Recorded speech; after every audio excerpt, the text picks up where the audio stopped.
रुपये जीवाचं खरं रुपये, पण ते आपल्याला माहित नाही, कारण तर बुद्धी जात नाही. त्याचं कारण अज्ञान आहे. म्हणजे अज्ञान कसं काय नाही पाहू आपण. पण दूर हे बोलू की अशा महान संतांची पुण्यतिथी असते आणि आपली श्राद्धाची तिथी असते. आपल्या तिथीला काय असते? श्राद्ध. आणि हा महात्माच्या तिथीला काय असतं? पुण्यस्मरण. एवढं बदल का बरं? कारण ज्यांना आपलं आयुष्याचं तप भगवंतासाठी केलं आणि मन राम झालं, त्यांचंच पुण्यस्मरण असतं.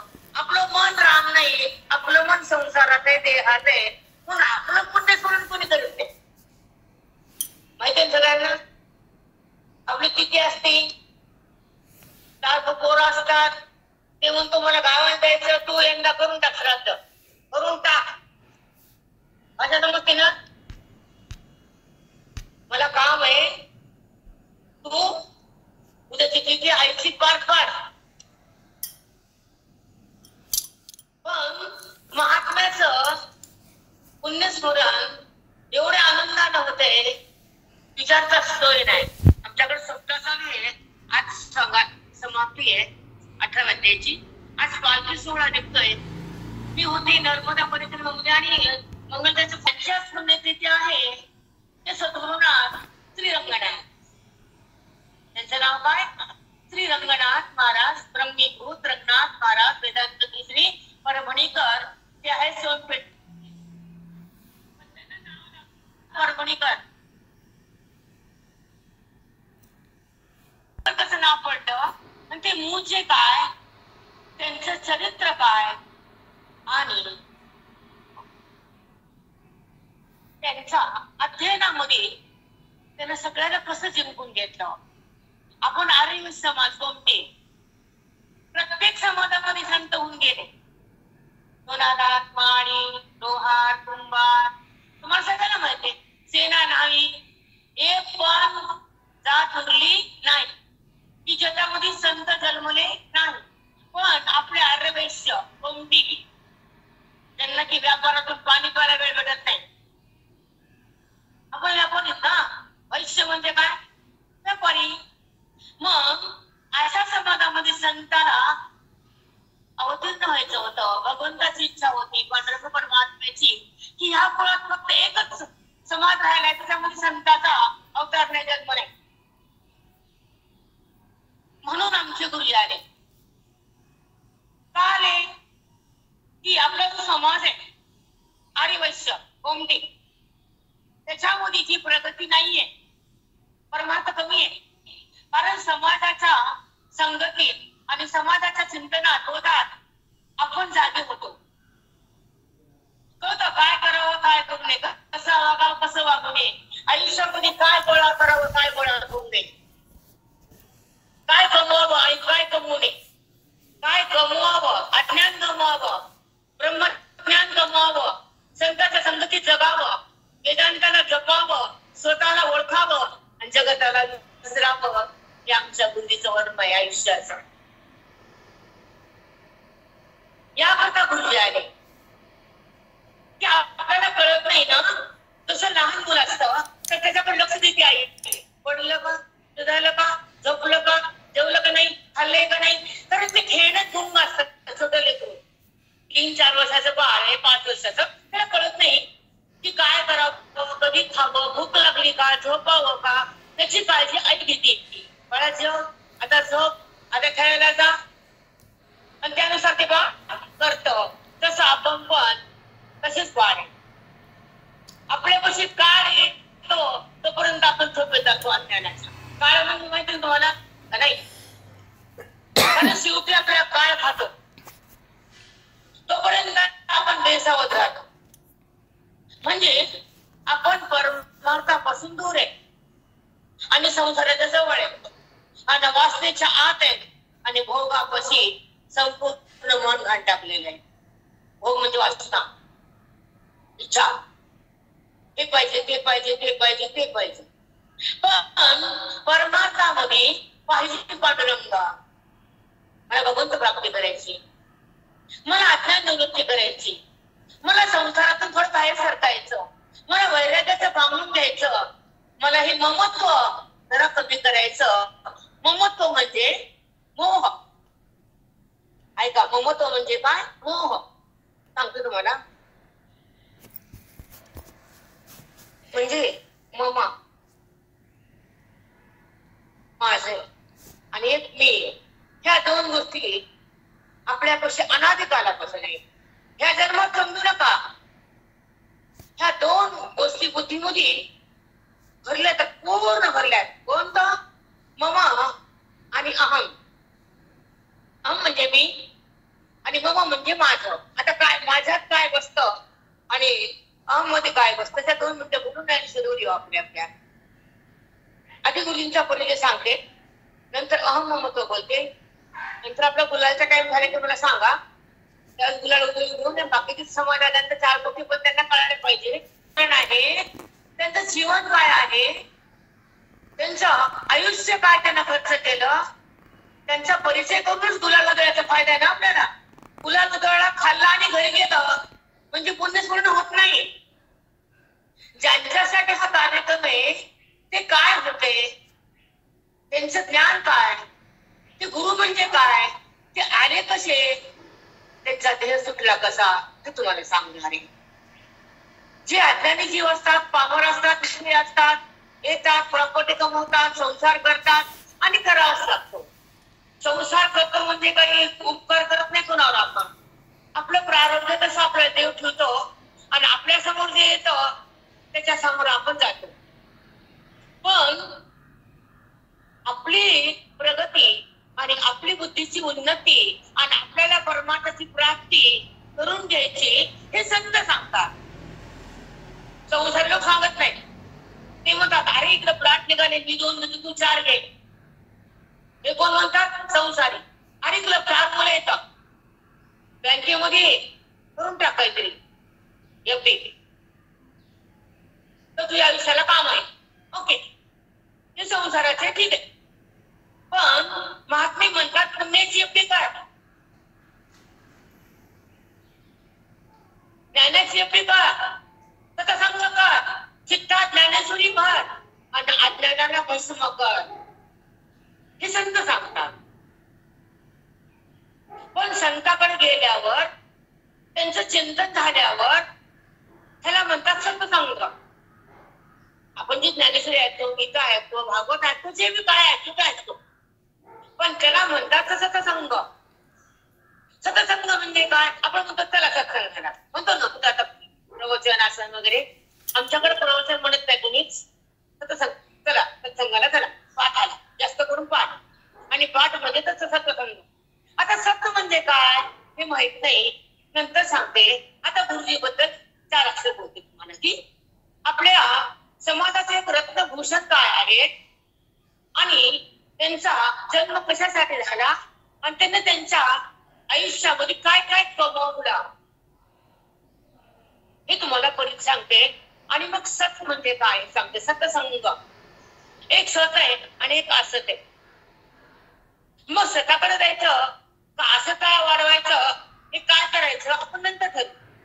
अगोदर गुरुजी बद्दल बोलू. गुरुजी म्हणजे श्री रघुनाथ महाराज परभणीकर, त्यांचा मूळ सोनपेठ. त्यांचा जन्म कुठला? सोनपेठ. पण त्यांच्या नावामाग सोनपेठ लागत नाही. काय लागतंय? परभणीकर. आम्ही भंडारे माळावर गेलो देऊ, तिथं पण गुरुंच्या पादुका. कुठं?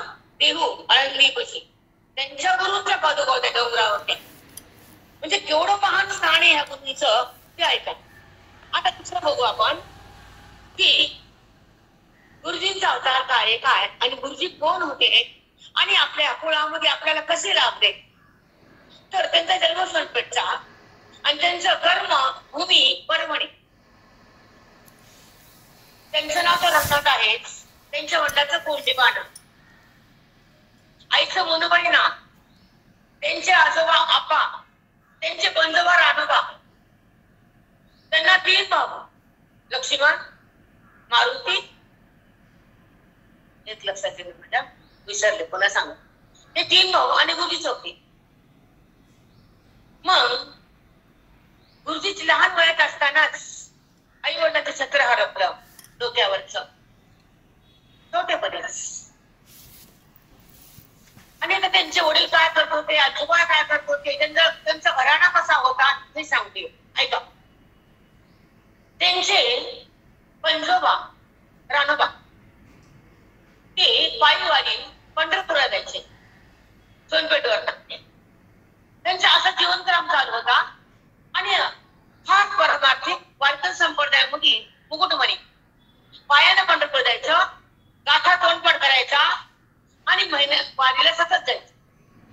असं करता करता त्यांना जीवन संपवलं आणि वाळवंटामध्ये अखेरचा श्वास घेतला त्यांनी.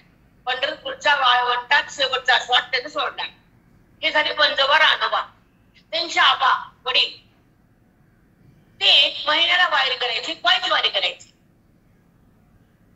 आणि अध्यात्माची खूप आवड. मग महिन्याला वारी करणं, पायी जाणं, अध्यात्म चिंतन करणं ही त्यांची कुळाची परंपरा. आणि त्यांचा पण शेवट पांडुरंग दर्शनाच्या वेळेस तिथं त्यांचा शेवट झाला. तसं पंजोबा झाले आजोबा. आता राहिले आपले गुरुजी. वडील झाले, आजोबा झाले, पंजोबा झाले, आता गुरुजी रघुनाथ महाराज. हे 3-4 भाऊ. पण लहानपणापासून वडील आयत गेले. व्यापारामध्ये कापसाचा धंदा होता, आडत दुकान, तोटा आला, हे सगळ्यांना माहिती कॉमन. मग तोटा आला म्हणून आता हात लावायचे नाही काट्याला. कशाचा तोटा आला? आपण व्यापारी बिझनेस धंदा करायचं, कमवायचं, खायचं. मग कापसाचा धंदा केला गुरुजींना. त्याच्यामध्ये नुकसान आले, काहीच भेटलं नाही. नाराज झाले गुरुजी. आणि आता इथून पुढे ह्या काट्याला हात लावणार नाही असा निश्चय केला. आणि सोनपेठ मध्ये आता अध्ययन करायचं, परमार्थ करायचा, जीवन छान जगायचं, धंदा नाही करायचा, व्यवसाय नाही करायचा, पैसा नाही कमवायचा. आता कमवायचं परमार्थ, पुण्य, मोक्ष, ज्ञान हे त्यांना ठरव. मग सोनपेठ मध्ये योगानंद गुरुकुळे शिष्य गंगाराम म्हणून त्यांच्याकडे अध्ययनाला गेले. तिथे त्यांच्याकडे काय थोडंफार शिकलं, पण समाधान झाले म्हणून नंतर शेळगावचे योगानंद गुरु येतं, शिवानंद कसे असं नाव आहे त्यांचं. तर त्यांच्याकडे आले. त्यांच्याकडे विचारसागर, भक्ती प्रभाकर, पंचकर्ण असे वेदांताचे गाढा अभ्यास केला, गाढा मन लावून. पण तिथं म्हणले बाळा, ह्याच्या पुढे सुद्धा म्हणले मला गुरुजी, ते म्हणले बाळा माझ्यापासून याच्यापेक्षा नाहीये, तुझी भूक मोठी आहे, तुला मी देऊ शकत नाही, तू माझ्या पश्चात राहू नको, विद्यासाठी उत्तरेत जा. तिथून गुरुजी काशीला आले. आणि काशीच्या विद्यापीठामध्ये तिथं काशीला ब्राह्मण लोक समाज खूप त्या काळामध्ये. त्या विद्यापीठामध्ये गुरुजीनं अभ्यासाला सुरुवात केली. त्याच्या आम्हाला प्रसंग सांगते एखादा त्यांच्या आयुष्यातला, की त्यांच्या भावाचं लग्न. त्यांना सांगितलं की मला लग्न करायचं नाही. पहिल्यांदा मला सुरुवात सांगायची राहिली माझी, जेव्हा नुकसान आली धंद्यामध्ये कापसाच्या, तर आमच्या परभणी पाशी ठाकूरबुवा आहे, मठ आहे त्यांच्या दैठणा, त्यांचं नाव ठाकूरबुवा महाराज. त्यांच्याकडे गेले गुरुजी. त्यांची माळ घातली गळ्यामध्ये तुळशीची. आणि तिथून मग वारकरी संप्रदायामध्ये पाऊल टाकला. आणि मग नंतर हे सोनपेठचे महाराज, शिवानंद महाराज शेळगावचे, नंतर काशीचे, आणि नंतर मग साधक काशीमध्ये कसे गेले, हा त्यांचा जीवनाचा प्रवास परमार्थाचा. मग जेव्हा त्यांचं पुण्याला भावाचं लग्न, मला करायचं नाही, मला लग्न करायचं नाही, छोट्या भावाचं करा म्हणून लक्ष्मीचं लग्न होतं. कोलाड पुण्याला गेलं, गुरुजी पण गेले, लग्न झालं भावाचं आणि सगळं वरड वापस आलं. पण गुरुजी पुण्यात वापस आले नाही. पुण्याच्या नंतर आळंदी ना, तुम्हाला सगळ्यांना माहितीये, आळंदी माहिती सगळ्यांना, हो का नाही, बोला ना. हा, मग आळंदी मध्ये साधक असं मोठा गुरुजींचे गुरु आता सध्याचे विनायक महाराज, आता साखरे महाराज त्यांच्या गादीवर बसलेले. पण ते मूळ पुरुष विनायक महाराज गणपतीचा अवतार, साक्षात गणपतीने अवतार घेऊन वेदांताचा अध्ययनाचा पूर्ण महाराष्ट्रामध्ये वाहायला गंगा वाहिली. तर ते गुरु आमच्या गुरुजींचे. त्यांचा आश्रम साधक आश्रम इंद्रायणच्या काठावर 22 शक्कर जमीन आहे, शेती आहे. मग गुरुजींच्या गुरु विनायक महाराजांना ठेवला आणि त्या आश्रमामध्ये किशन महाराज साखर, तुम्हाला सगळ्यांचे परिचय असतील नाव ऐकून, नांदेड डावरे आता खूप थकले, त्यांचं वय 90-95च्या पुढे गेले. मग माझ्या गुरुजींच्या बाजून कोण बसायचं, ह्यांना बसवलं, कुलकर्णी होते त्यांना बसवलं वगैरे. मग ते त्यांच्या साधकामध्ये खूप अभ्यास केला, नितांत अध्ययन केलं आणि देह त्या परमार्थासाठी झिजवला. गुरुजी पूर्ण गाडे अभ्यास बनले वेदांताचे. अलीकडे आपल्या वेदांत म्हणजे परिभाषाच कळत नाही कुणाला, खरंच कळत नाही. मी व्यासपीठापासून खोटं बोलत नाही. वेदांत म्हणजे काय असतं, आत्मचिंतन कशाला म्हणतात, अंतरंगता काय असते आणि मोक्ष कसा प्रगट होतो, देहबुद्धीचा कसा नाश होतो आणि हृदयामध्ये दिव्यत्व कसं प्रगट होतं आणि अज्ञान कसं भस्म होतं आणि जीवाला ब्रह्मत्व कसं येतं, याचं नाव वेदांत शास्त्र. समजलं का? की ज्या वेदांताच्या चिंतनातून वेदांताला सुरुवात पंचकरण पहिला ग्रंथ, जसं आपण लेकर LKG, UKG, पहिली, सेकंड, फर्स्ट, थर्ड आपण जातो घातून लेकरांना, तसं पहिला ग्रंथ पंचकरण, दुसरा विचार चंद्रोदय, तिसरा विचार सागर, चौथा वस्ती प्रभाकर, नंतर गाथा, नंतर अमृतानुभव, स्वानुभूती, ब्रह्मसूत्र, चांगली असे नाना अद्वैत स्थिती, अद्वैत मकरंद, असे नाना ग्रंथाचा अभ्यास खूप केला. साधकाश्रमीमध्ये प्रतिभाकर ग्रंथ तो पण शिकला. पूर्ण बनले गुरुजी अध्ययनातून, चमकले हिऱ्यासारखं. आणि त्यांचा अभिमान कुणाला वाटला, त्यांची गुरुदादा विनायक महाराज तिथं साधकाश्रमी. अजून गुरुजींना ज्या रूममध्ये अभ्यास केला, झोपडीमध्ये छोट्या छोट्या रूम होत्या, ती रूम अजून आहे साधकाश्रम मध्ये, तिथं बसून अभ्यास केला गुरुजींना. आणि मग एक दिवस ते खूप लाडके बनले गुरुजींचे. आणि त्या काळामध्ये सगळा ब्राह्मण समाज वेदांत शिकायचा. आपल्या कोणते कोणीच नव्हतं, फक्त एक गुरुजी द्यायचे शिकायसाठी वेदांत अध्ययन, वेदांताचा अभ्यास, अध्यात्माचं चिंतन. जगाला ज्ञानाची गंगा देण्यासाठी महाराष्ट्रामध्ये गंगा आणली तर आमच्या गुरुजींना, कुणीतऱ्यांना ऑल महाराष्ट्र, त्याच्यामध्ये कुणी आणली गंगा ज्ञानाची तर आमचे रंगनाथ महाराज, आपल्या समाजाचे कुलभूषण, रत्न हिरा. पण त्यांचं जीवन काय, त्यांचा अभ्यास काय, ते कसे होते, गुरुजींच्या लोकांकडे अध्ययन करावं. कारण त्या लोकांना गुरुजींचा गणगण माहितीये. कारण ज्या मठामध्ये गुरुजींना आयुष्य 100 वर्षाचं वय होतं, गुरुजींचं आयुष्य खूप होतं. आधी अध्ययनामध्ये काही काळ घातला आणि पूर्ण 50 वर्ष गुरुजींना जगाला ज्ञान दान दिलं. हजारो लोकांचा उद्धार केला. नाना भावाचं प्रवचन, कीर्तन, अध्यात्म हा आपल्या हिंदू धर्माचा झेंडा फिरवला गुरुजींना. अहोरात्र कष्ट केले. एक प्रसंग सांगतो मला गुरुजींच्या आयुष्यात घडलेला, की विनायक महाराज ब्राह्मण त्यांचे गुरु त्यांना काशीमध्ये प्रवचनाला बोलवलं आणि गुरुजी पूर्ण म्हणले. सगळे लोक ब्राह्मण सभा होती, काशीला विद्वानाची ब्राह्मण सभा होती, पंडिताची. आणि त्या ठिकाणी गुरुजींच्या गुरु विनायक महाराजाला बोलवलं. कसं तुम्ही मला आज बोलवलं परळी करायला. मग गुरुजींच्या दादाला, त्यांना दादा म्हणायचे, रंगनाथ गुरुजी म्हणतो, आपण नाही सगळंच म्हणतो समाज. मग दादाला वाटलं माझं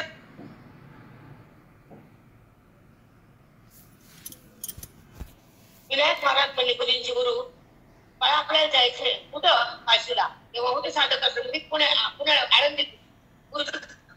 ठीक आहे म्हणले, चला तुमची गुरु आज्ञा. पण गुरुजीला म्हणलेच नाही तुला बसणारे व्यासपीठावर म्हणते. कारण सगळा ब्राह्मण समाज, सगळे पंडित लोक, कोणते म्हणजे फक्त एकच गुरुजी आपले, एकच. आणि ते लोक आपल्याला बसलेच नाही, कारण त्यांचं वय सुद्धा बोलत नाही ब्राह्मण समाज, म्हणून त्यांना काय बोललेच नाही त्यांचे गुरु. आणि तिथे गेल्यानंतर म्हणले, कुठं होणार माझं नाव घेऊन, सॉरी मी दादा, मी हो तूच होत. या बसायची वेळ आली. विनायक महाराजांना गुरुजींना बसवलं की ब्राह्मण लोक असे तोंड वाकडे तिकडेच लागले. आम्हाला हिंसा नाही ऐकायचं, आम्हाला दादांचं ऐकायचंय. हे कशाला बसले, कोण आहे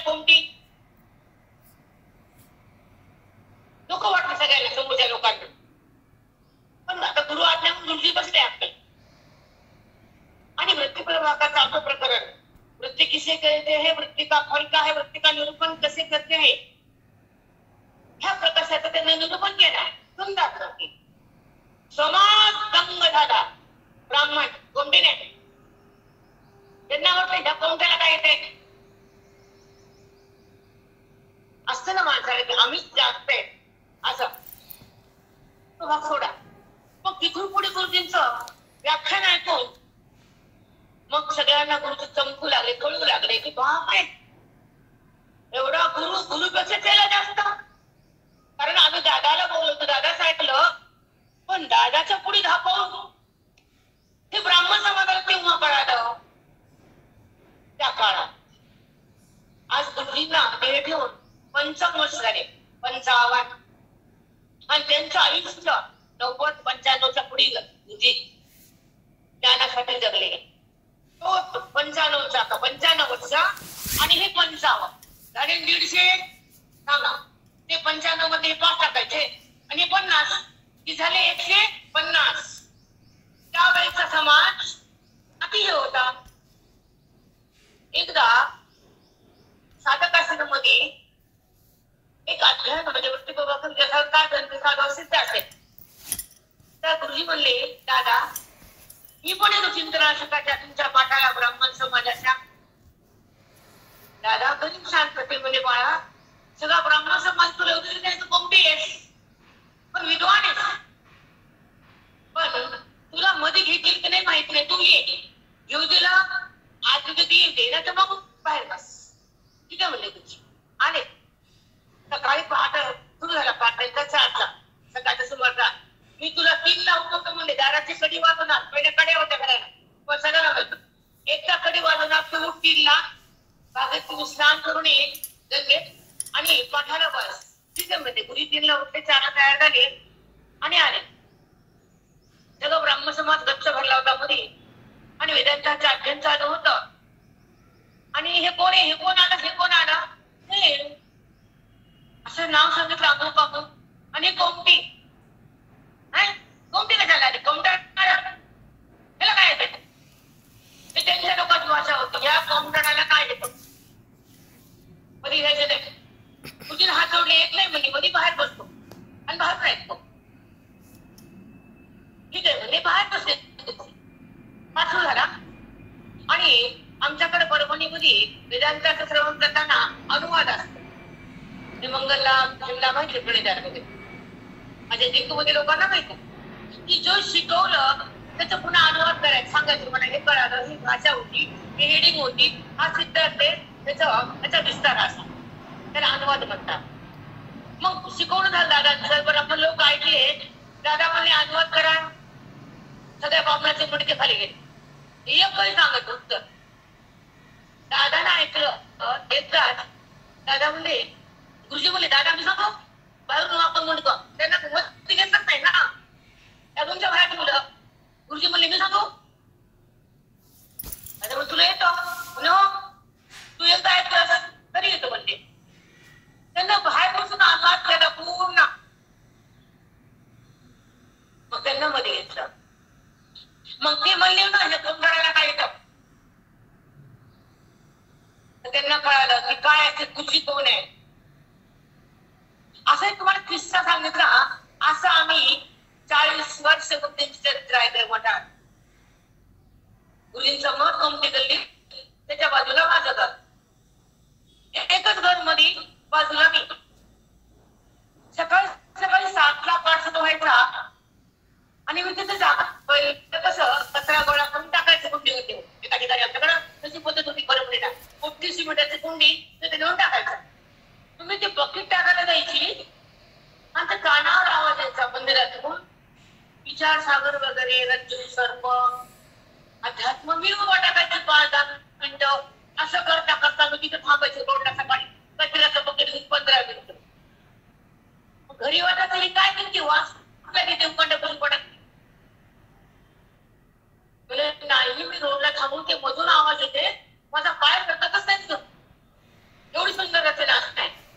मग पोरांना पाठवून 7 वाजता मंदिरात जाऊन बसायची मठात गुरुजींच्या कोंबडी गल्ली. आणि मग तिथं अध्यात्माचे पाठ करायचे. विचार विद्यासागर, प्रतिप्रभाकर, रामदेव वासेस्की, विवेक चुडामणी असे नाना ग्रंथ अध्यात्माचे. मग तिथे गुरुजींना त्यांचे पूर्ण श्वास अध्यात्मामध्ये घातले. म्हणून त्या मठामध्ये आमचं सुद्धा तसं सुंदर प्रकारे अध्ययनामध्ये गेलं. नंतर आता वाटलं असतं काय केलं आपण, आता काहीच नाही. पोरं मोठे झाले, बायकाच्या आधीन दिले, पुरी मोठे झाल्या चावायला दिले. मग आपल्या हातात फक्त रिकामं झाड. मी खोटं बोलायले का? बोला ना. नातूला चुकला त्याची, कारण जास्त जीव नातूचा आजीत असतो, आजीचा नातूच असतो. पण ठीक आहे, जाऊ द्या. मग जसा नात्यात जीव आहे तसा अध्यात्मात नाही नसावा का? इकडून जरा बोलत मला आवडते बोलले. जसं नातू आवडतो तसं नाम आवडत नाही. आवडावं ना. आपल्याला नाम जातं ते लेकरं बघितले की माणूस वाया. बरोबर आहे ना. म्हणून सावरावं, मनाला आवडावं, संतांकडे जगावं, ग्रंथामध्ये थांबावं, ओवीला बघावं, अध्यात्मात आपण मन ठेवावं, संसारात भक्त करावा. पण मन देऊ संसाराला. आमची गुणी शपथ जगात की मन माझ्या ठेव आणि नेह संसाराला दान दे. करू दे किती बी काम, काय बिघडलं? हे तर काळाच आहे, काम करून घे. हे तुला नाही, हे माध्यम आहे मोक्षाचं. हे तुला साधन दिलं माझ्या प्राप्तीचं. ह्याच्याद्वारे तू माझ्याकडे ये भगवंताकडं. आपण जातो का भगवंताकडे? सांगा ना. आपण म्हणतो आता काय नाही, लेकर मोठे झाले आणि सुना आल्या की मंदिरात जायला गोपळा. तुझ्या बापाला जाता मंदिरात, कारण एक सुरू होतं. आधी सासूचा संसार, मग सुनाचा संसार. आधी आपले वाढवा, मग पोराचे वाढवा. आहे का वेळ? परत नाही करा तर घरात कोणी ठेवत नाही, करा तर होत नाही. आता आजी झाल्यावर शक्य कमी असती, पण संसार केल्यावर तेवढंच नसती. काम करून जपलं ती बाई. त्यात आजकाल रिमोट काम झाले तर काय रिमोट. आता किती व्यसन आहे फोनचं, टीव्हीचं, आहे की नाही सांगा. आधी भिंतीवर होतं टीव्ही, आता हातात टीव्ही. चुकीचं का? बाजूला कोण आहे, घरात कोण आहे, आलं कोण, काय दिसत नाही. दिसते फोन म्हणत आणि तुम्ही लागत पण नाही. लागते का आजकाल तुम्ही कुणाला? लागते का? मी आता आल्यावर बोलले एका लेडीजला की अध्यात्माची फार गरज आहे घराघराला, जगाला नाही, घराघराला. आणि त्याच्यापेक्षा आपल्या कोणती समाजाला. कारण तिथं परमार्थ कमी, पुण्य कमी, संस्कार कमी, अध्यात्म कमी, सत्संग कमी. त्या घरात गुरु नाही, वेद नाही, संत नाही, दान नाही, धर्म नाही, प्रेम नाही, मनुष्य नाही. तिथं आता परमार्थाशिवाय पर्याय नाही. तू काय? कारण आताच काळ आलाय. आता आमच्याच लहानपणी कसं होते कुटुंब, कसे होते लेकर एका लईने जेवायला. आता घरात टिकोबा कसं ते लेकर तयार बघाय अकल लेकर आहे. घरात लेकर बाप कमवतो, घर बांधतो, प्लाट घेतो आणि एकटा बाप घरात टुकू बघतो. पहिलं कसं होतं, त्या भावाचे लेकर, त्या भावाचे लेकर, त्या भावाचे लेकर. मधला भाऊ भावाला गेला, सगळ्या लेकरांना खायला अन्न, खेळायला आणतो. कसा आनंद होता तो. सगळे माझेच लेकर हे अशी भावना होती. आणि ह्या 20-25 सगळं माझं आणि सगळं मी, सगळं मलाच, भावाला काही नका. बरोबर आहे ना. म्हणून परमार्थामध्ये आल्यानंतर बुद्धीचा विकास होतो, पुण्याचा पाऊस पडतो, वेदांताचा धडा कळतो आणि जीवन जगण्यामध्ये आनंद मिळतो. तेव्हा संत संघ असा लागतो.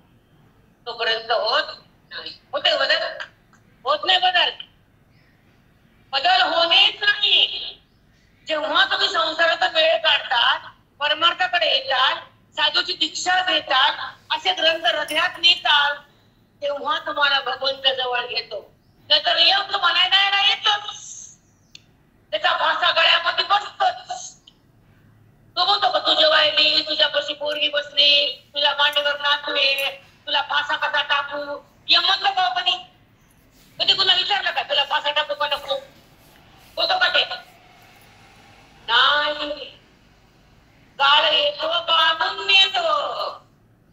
अभंग होतच की आपण, पारायण करतो, सगळं करतो आपण, पण मग काहीच कळत नाही. गीता वाचतो, श्लोक कळत नाही. ज्ञानशीठ वाचतो, ओवी समजत नाही. गुलाल वगळायला येतो, ते महात्मा काय माहिती नाही. गुलाल उघडा, उघड कांगरी जा. ह्याला म्हणतो पुण्यतिथी नाही. ज्या महात्म्याची पुण्यतिथी आहे, जे आपल्या जातीचं कुळरत्न आहे, त्यांचं जीवन काय, त्यांचं अध्यात्म काय, त्यांचं पण आज घ्यायचं काय, ते कसे होते आणि आपण कसे, त्याचं काय मोजमाप करावं लागत नाही. आपण चोरी करायला गेलं तर किती विचारणा करतो आपण, कुठली करायची, कशी करायची, का करायची, कुणाची करायची, कधी करायची, करतो का नाही तुम्ही केला? तसं ही चोरी होती, ही पण चोरी होती जीवाची आहे ना. इकडे लग्न लागतं, इकडे पण लग्नच लागते. जीवाशिवायचं लग्न नाहीये. हा जीव आणि तो शिव एकत्र येतो संतामुळे, आणि ही स्त्री आणि हा पुरुष एकत्र येतो बामणामुळे. मंगलाष्टका त्याने बडदा धरते, मंगलाष्टका म्हणते, सगळा समाज बोलतो. आता ही ह्यांची झाली आहे ना. आदर होती आमची, बाप नव्हतो घ्या तुमची, बसायला कटाळाला म्हणतो 30 वर्ष सांभाळा, कवर सांभाळू कटकला बाप नाही. आता वाटत कधी होईल, कधी होईल, ती संपायले. मग आता बापाची मूर्ती मग कितीला? 30 लाख. पहिले होती 20 लाख होती, घरी जायची, लेकराचं माय व्हायचं. मी खोटं बोलत नाही, शिकवत राहायचं नाही. हे समाजाचं जे लागलेलं ग्रहण हे कधी कमी होईल मला माहित नाही, पण कमी नाही लागलं. वेळेच्या वेळेला लग्न, वेळेच्या वेळेस तिथल्या तिथं गोष्टी. पहिलं लग्न मुलीकडे व्हायचं का लग्न मुलाकडे व्हायचं? सांगा, बोला लग्न कोणाकडे सांगा, इकडे बोला तुम्ही, बोल. कारण लग्न लावताना आपण तिचं बापाचं पाप खाऊन यायचं का मुलीचं करतं? मुलीचं खाणं मी पाप, आता माप.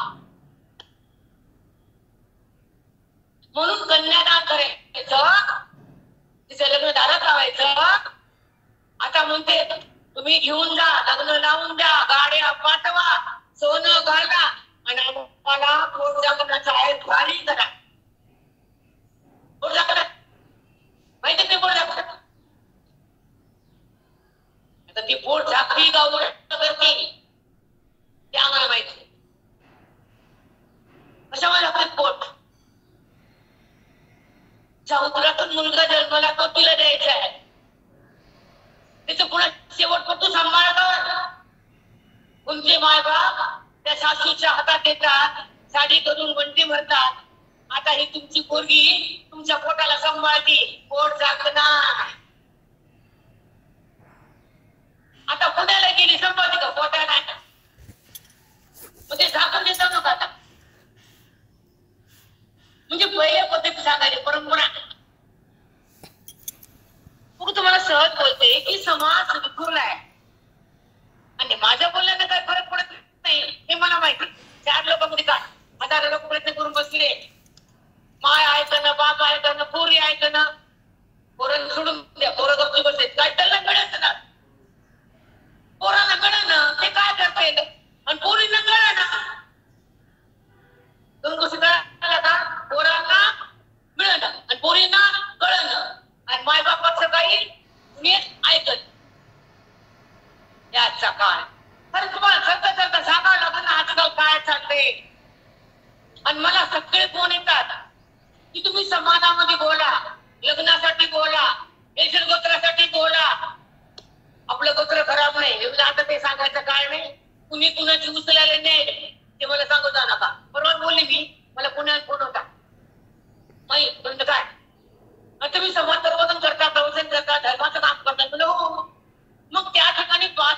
शाळेत जा आणि सांगत जा की गोत्र खराब नाही. मी पण तेच शकत नाही. आता सांगायची वेळ नाही. आता भेटली ती उचलायच म्हणल्या असलं ते मागून खाता करा. आता आहे का गोत्र संपलं. मग आता हे टिकून ठेवण्यासाठी परमार्थ करा. घरात पुण्याची गाठ पडावी, संतांचे पाऊल लागावे, ग्रंथघरात पूजा असावी आणि पुण्यकर्म घडावं. तेव्हा समाज सुधरेल, घर सुधरेल, भक्ती होईल, पुण्य जमा होईल आणि मग ज्ञानाकडे वाटचाल होईल. आगम ज्ञान होत नसतं. गुरुजी वेदांताच्या गाड्या असल्याचा वेदांतामध्ये ज्ञानाचा गाभा आहे. गाभा जसं चंदनाच्या झाडामध्ये गाभा असतो तुम्हाला सगळ्याला माहिती. मेन चंदन त्याचा गाभा काढून जास्त विकतात ते. तसं वेदांतामध्ये काय सांगितलं आणि ईश्वराचं खरं रूप काय आहे, जगत दिसतं ते खोटं कसं आहे आणि जन्म मरण तुमचा भाग का लागला आहे हे वेदांताकडे गेल्यावर कळतं. अंतरंग परमार्थ म्हणतात.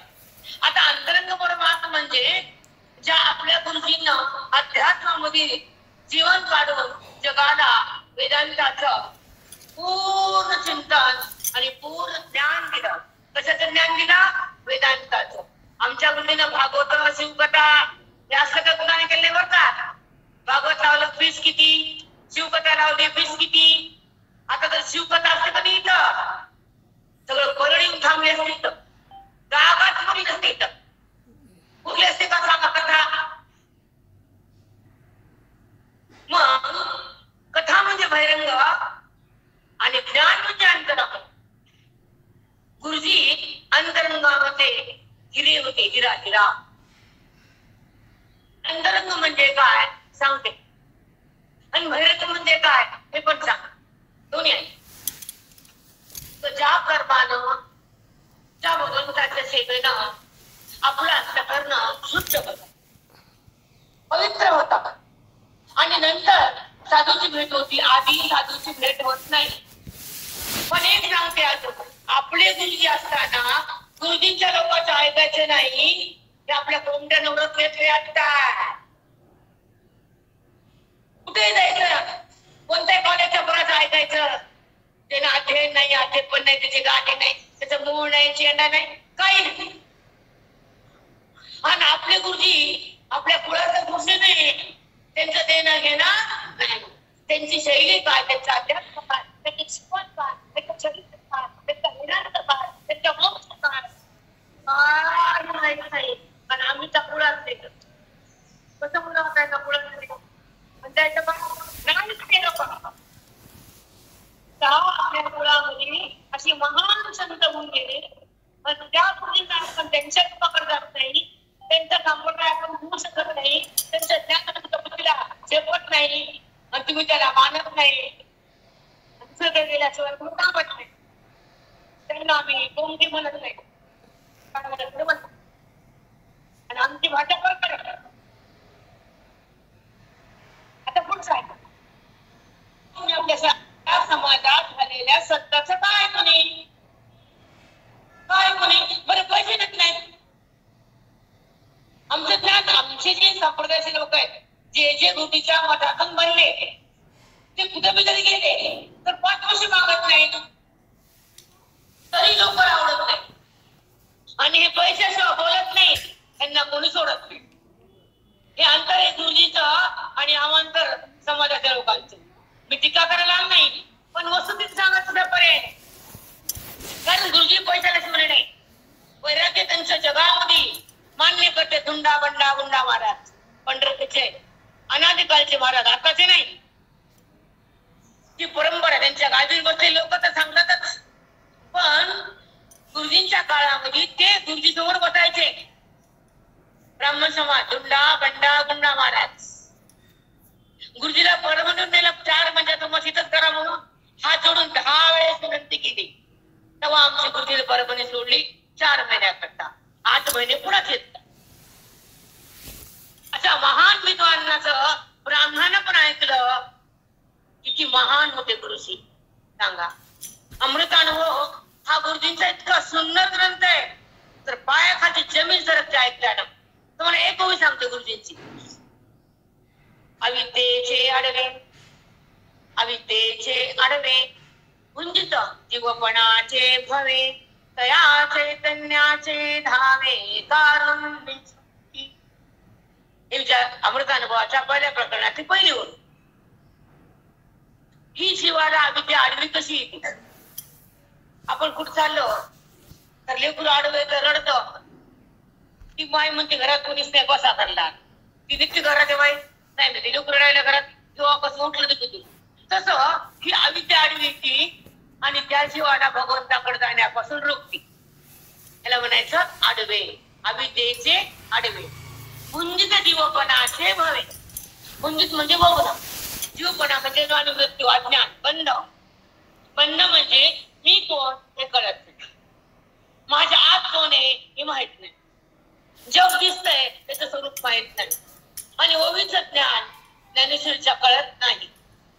आपण ओवी वाचतो ना, ओम नमो जियाद्य वेद प्रतिपाद्य जय जय सुसंवेद्या आत्मरूपा. ज्ञानेश्वरीच्या पहिल्या अध्यायाची पहिली ओवी. मी बऱ्याच ठिकाणी जाते तर मी त्यांना म्हणते तुम्ही ज्ञानेश्वरी वाचता काय? गमतात हो. तुम्ही त्यांना म्हणता आज्ञा म्हणजे काय, प्रतिपाद्या म्हणजे काय, सुसंवेद्या म्हणजे काय, तीनच शब्द सांगा म्हणजे ओवी सांगूया. 3 शब्द कोणचं? आज्ञा, सुसंवेद्या, प्रतिपाद्य. हे आहे ना ओवीचे का माझे? माऊलीचे. त्यांना आज्ञा बी कळणार नाही, प्रतिपाद्य बी कळणार नाही, सुसंवेद्य बी कळणार नाही, काही सांगता आलं नाही, एक शब्द बोलता आलं नाही. मग माऊलींची ओवी वाचल्यानंतर बुद्धी जागी होती, ओवी कळाल्या. बरोबर आहे का? तू बोलत जा बरं इकडे बायका. मला आज कळतं की परळीमध्ये लई लोक आहेत आज गुलाल उधळायला, 700-500. मला कोणतरी म्हणलं आता आहे ना, अहो 400-500 समाज तिथे येतं भरपूर. आता आमच्याकडे आज 3000 लोक असतात, उद्या काढायला 4000, कारण 100 गावचे लोक येतात, गाव तर पूर्ण येतात. आणि जेव्हा गुरुजीने ध्येय ठेवला 1870, आता 55 वर्ष, 4 जानेवारी फाल्गुन मध्ये एकादशी, आजची फाल्गुन आहे सॉरी, हे कोणता महिना? मार्गशीर्ष मध्ये एकादशी, 4 जानेवारी. तेव्हा आता मी मागं पडत होती तर तेव्हा गुरुजीची जेव्हा पालखी निघाली जाताना शेवटचं, तर 20,000 लोक होते परभणी त्यांना पाठवायला. किती लोक होते? 20,000. परभणीची कोणत्याच लोकांना दुकान उघडलं नव्हते, एकानं दुकान उघडे नाही, कोणीच नाही. आपल्या कोमट्यात तर नाहीच नाही, सोडून द्या, पण अवांतर समाधान पण दुकान नाही काय. महान महात्मा आज परभणीतून विलीन, आनंदात विलीन झाले, म्हणून तो दिवस आजचा. म्हणून 20,000 लोक त्यांना पाठवायला. आता आमच्याकडे उद्या पाल्याचं जेवण असतं तर 4,000 लोक जेवतात. मी जेव्हा राहायची कोमटे गेली तर माझं घर झालं, तिकडे आले बकीलपाने, तर माझ्या घरापासून वट्ट्यावर मला अंतर टाकून ठेवायचे. गुरुच्या घरापासून थोडंसं 1-2 घर मी कोणीकडे होते. रोड भरायचे, वट्टे भरायचे, मंडप टाकायचे, मग मी लोक रोज ऐकायला. त्याचे वट्टे जागा पोट भरण्याचे बाहेर रस्त्यावर, पुन्हा ओट्यावर बसायची. अर्धी कोमटी गेली भरायची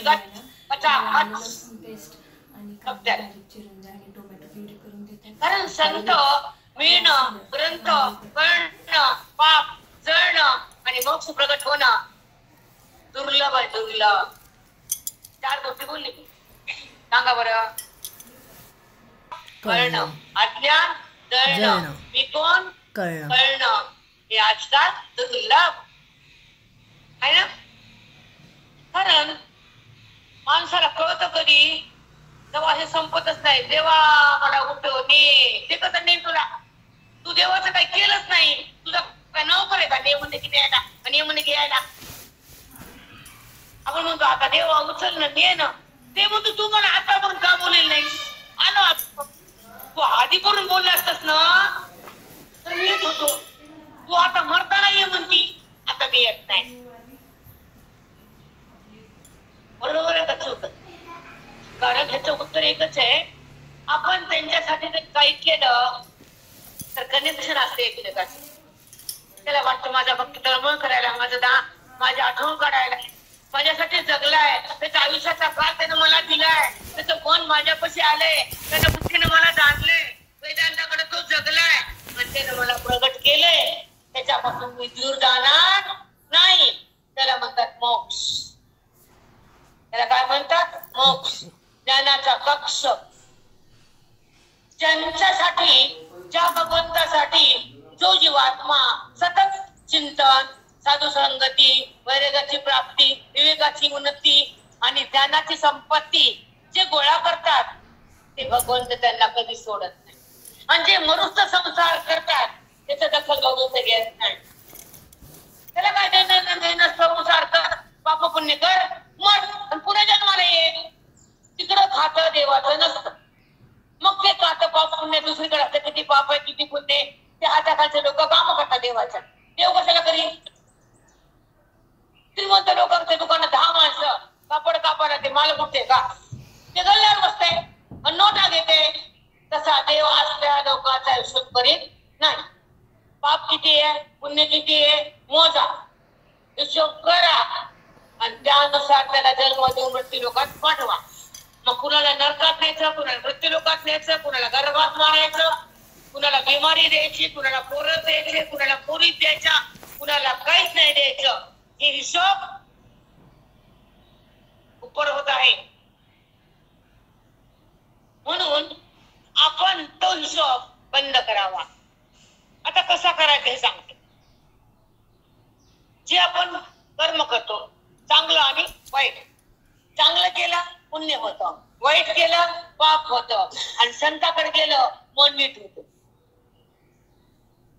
तो करतो ना आपण, कर्म करतो ना, वाईट बोलणं, वाईट वागणं, निंदा करणं, लोकांना त्रास देणं, लोकांच्या अवस्थेवर हसणं, लोकांचा छळ करणं, भावाभावामध्ये बैर बायका तयार करणं, ती दुसरी कुणी ती आणि घर तोडती.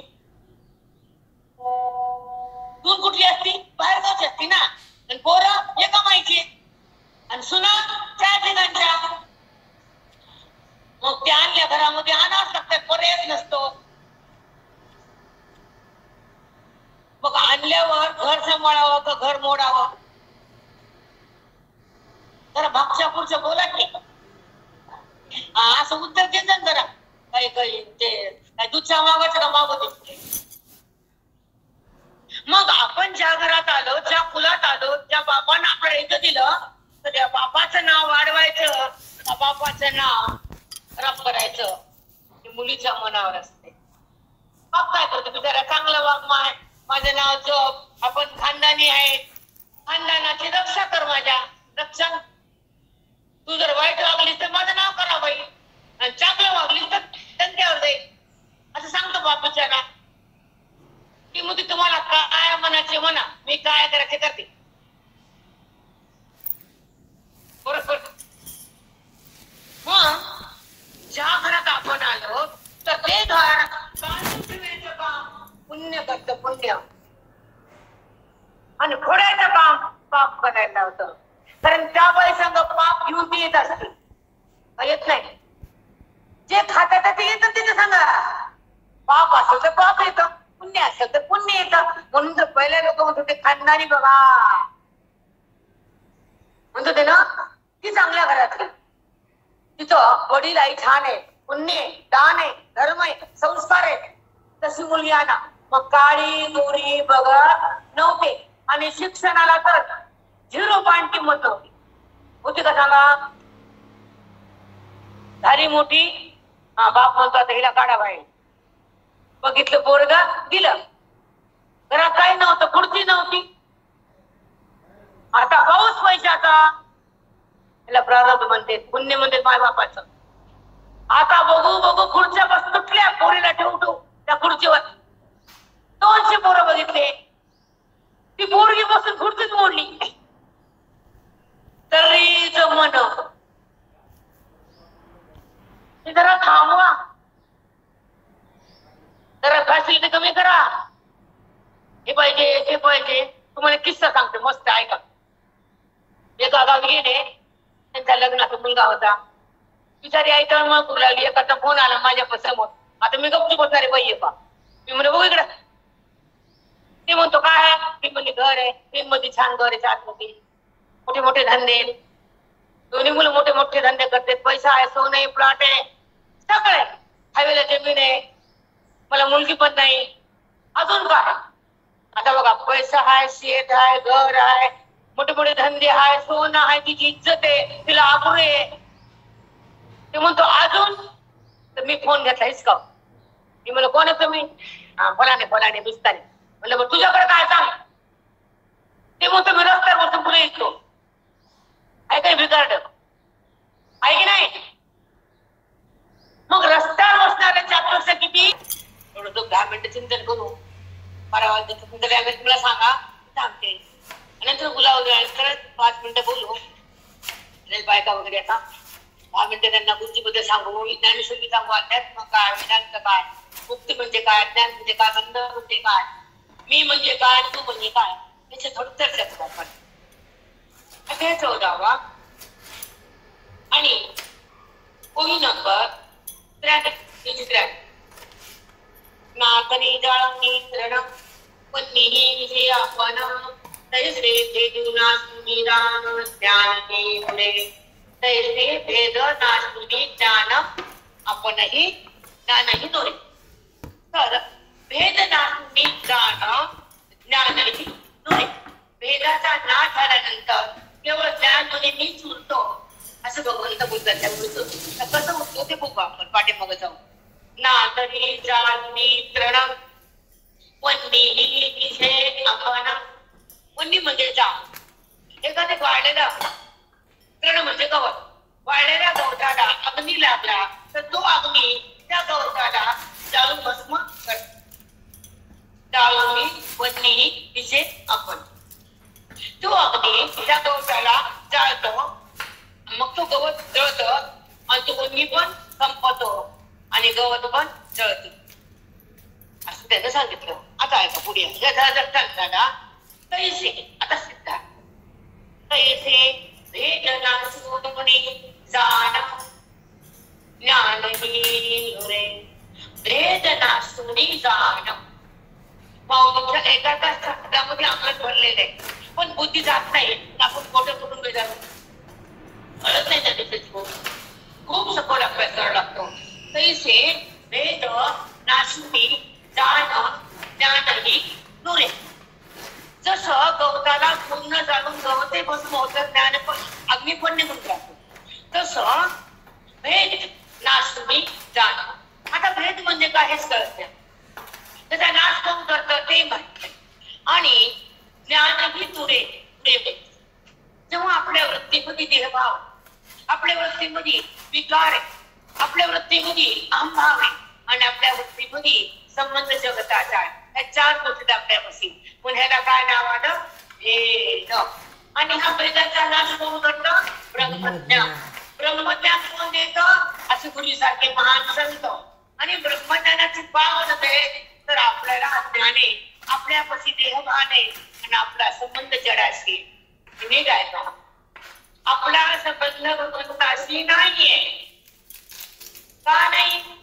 अनादी काळापासून आपल्या अंतःकरणामध्ये मी देह, मी छाया, मी आले, मी खाल्लं, मी बघितलं, मी झोपले हे संस्कार आहे. मी चालायले, मी बोलायले. चालवणारा धनी वेगळाच असतो. बोलणारी वाणी असती. वाणी म्हणत नाही ती बोलते. सांगा बरं तुमची वाणी मला बोलते का कधी? मीच बोलते. बरं बोलतो कोण? वाणी. अभिमान कोण? तुम्हाला. वाणी म्हणजे जिव्हा. आणि त्या जिव्हेमध्ये कोण असतं? अग्नितत्व.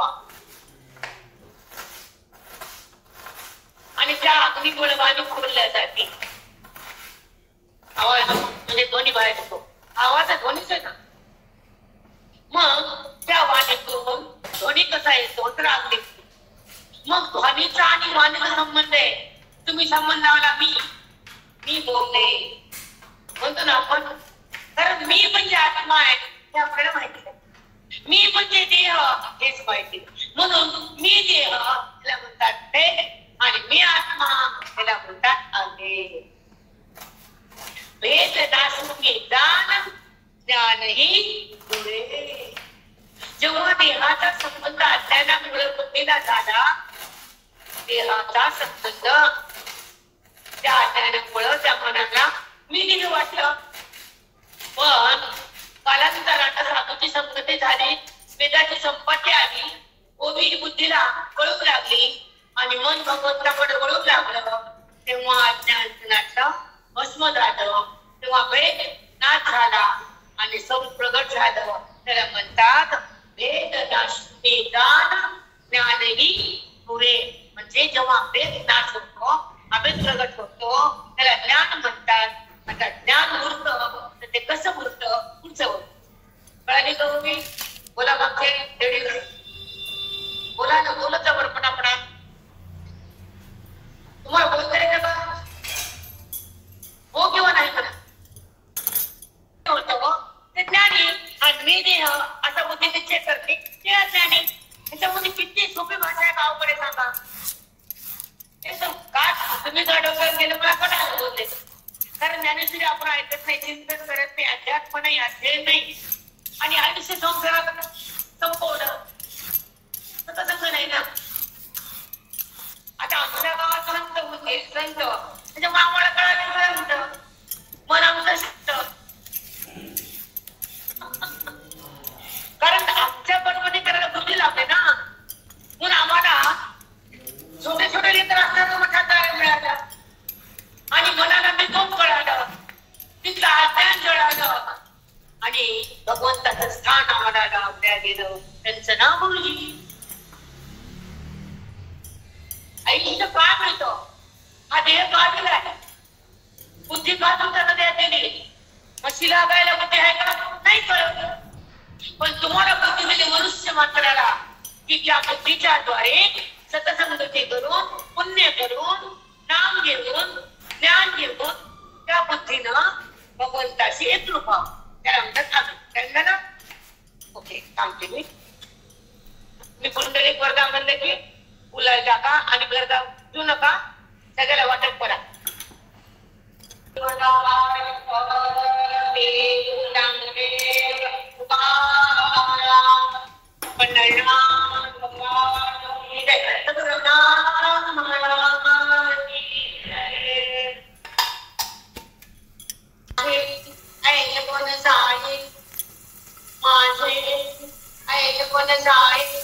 भक्त हे ऐकपण भक्त हे ऐकपण अनादी ऐकते अनादी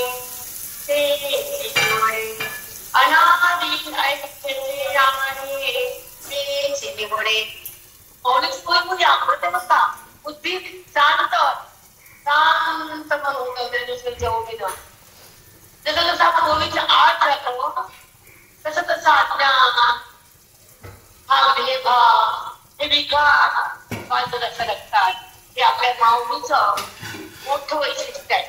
3 गोष्टी आपल्यापाशी अनादी आहे. बाकी आहे का? हे ऐकमेंट आहे. ऐकमेंट म्हणजे समोर बनते, त्याच्या समोर मी आहे, मी त्याला पाहतो, त्याचं नाव मी घेतो, पण दोघात अंतर आहे. म्हणून ते काय म्हणले, माझे ऐकपण जाये भक्त हे माझे पहिले पण जातात. पहिले म्हणजे पलीकडे हे 2 गाय, एक काठावर एक काठावर मध्ये पाणी घालते की नाही, मध्ये काय आहे गंगा आणि 2 काठ आहे, एका काठावर एक जण, एका काठावर एक जण. तसं माझे पहिले पण जाये भक्त हे ऐकपण आहे अनादी ऐकते आहे ते निवडे. तू भक्त मी भक्त तू देव असं नको ना. तुम्ही एकत्र राहू. तसं मुलगा म्हणतो आईला बाबाला, तिच्यामुळे तुम्हाला बाजूला ठेवलं, पण लोक मला फुकायले. मी तुम्हाला काय सांगते ते त्याच्यामुळे आपल्या सिद्धांताकडे यायचे. एखाद्या वेळेस काही कारण असतं मुलगा आईला बापाला बाजूला ठेवतो, पण बापाला बाजूला काढल्यावर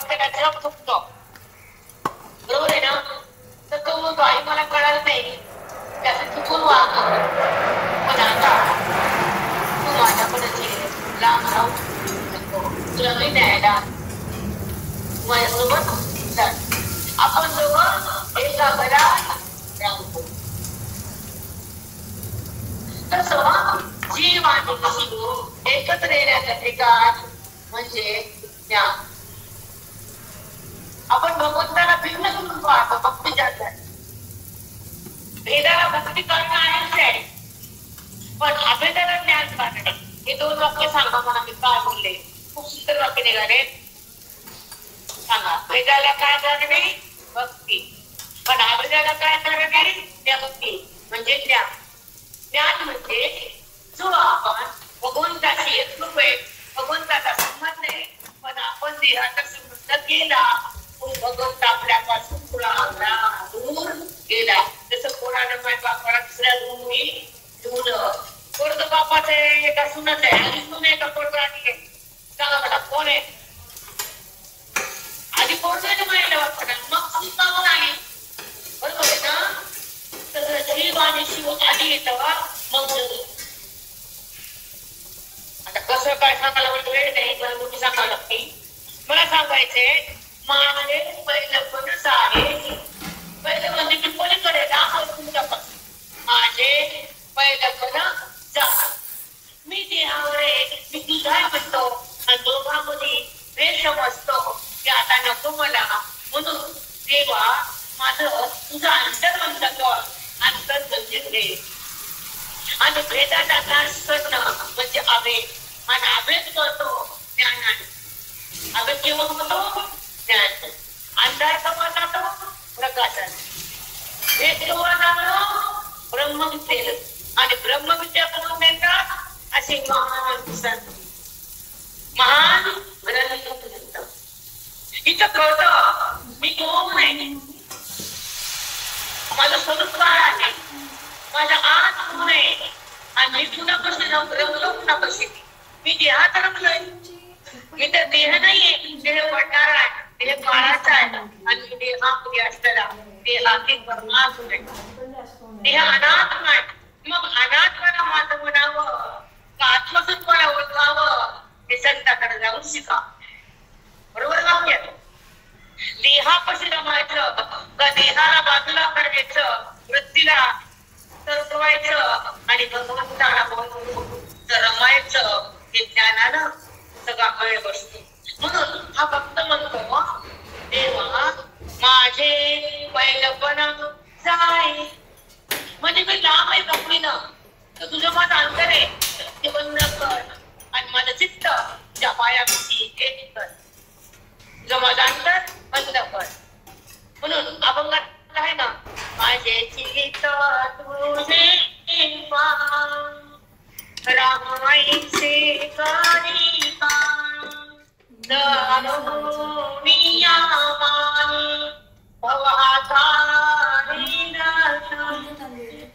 हे भवसागर आहे ना, मग ते नदी अंतर हे टाळून नाही. मला तू त्या काठावर तू ये, त्या काठावर तू ये, तर त्या काठावर तू मला दे. तुझ्यापासून मला यायचं, तुझं उभं राहायचं, अभेदात जगायचं, ज्ञानामध्ये तुला मिळवायचं आणि अड्ड्यात मला नष्ट करायचं.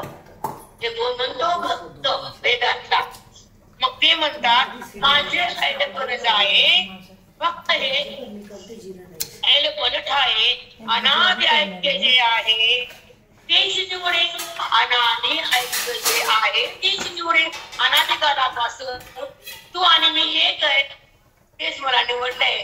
तुझ्यासोबत राहायचंय, तुला प्राप्त करायचंय, मला अभेदात जगायचे आणि देहभावातून निघायचं. असं कोण म्हणतो?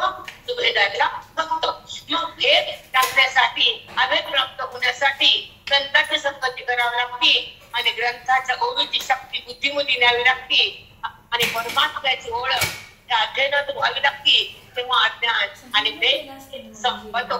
आता अज्ञान आणि अज्ञानामुळे होणारा भेद कसा संपतो हे तुम्हाला आता मी सांगते. एक सांगायचं तुम्हाला अजून पुन्हा की हे ज्ञानेश्वरी आहे, हा वेदांत आहे. आता हे बहुमन आहे, धरून चालते कारण हा वेदांत आहे.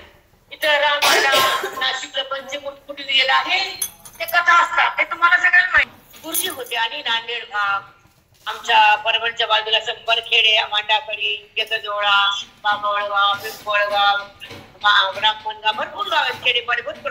परभणीला खूप खेडे होत. 50 गावात अगदी जायचे, तिथं प्रवास करायचे. एकदा उशिरा नांदेडला महासंतकडे जाऊन प्रवचन करायचं होतं असं ठरलं. त्या लोकांना ठरवलं तर तुझी मला ठीक आहे